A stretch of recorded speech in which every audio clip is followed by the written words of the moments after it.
ఈ 21 అవతారాల్ని ఒకసారి వింటే చాలు, వాటి పేర్లు విన్నంత మాత్రం చేత విష్ణు ప్రీతికి పాత్రుడవుతాడు.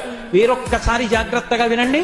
మొట్టమొదట ఆదినారాయణుడు సనకసనందనాదులు, దాని తర్వాత వచ్చినటువంటిది యజ్ఞవరాహావతారం, యజ్ఞవరాహావతారం తర్వాత నారదుడు, నారదుడి తర్వాత నరనారాయణుడు, నరనారాయణుల తర్వాత వచ్చినటువంటిది కపిలావతారం, కపిలావతారం తర్వాత దత్తాత్రేయావతారం, దత్తాత్రేయావతారం తర్వాత యజ్ఞావతారం, యజ్ఞుని యొక్క అవతారం తర్వాత వృషభావతారం, వృషభావతారం తర్వాత వచ్చింది పృథుమహారాజు గారి అవతారం, పృథుమహారాజు గారి అవతారం తర్వాత వచ్చినటువంటి అవతారం మత్స్యావతారం, తర్వాత కూర్మావతారం, తర్వాత ధన్వంతరి, తర్వాత మోహిని, తర్వాత నరసింహుడు, తర్వాత వామనమూర్తి, తర్వాత పరశురాముడు, తర్వాత రాముడు, తర్వాత బలరాముడు, బలరాముడి తర్వాత కృష్ణ భగవానుడు, కృష్ణ భగవానుడి తర్వాత బుద్ధావతారం, బుద్ధావతారం తర్వాత కల్కి అవతారం.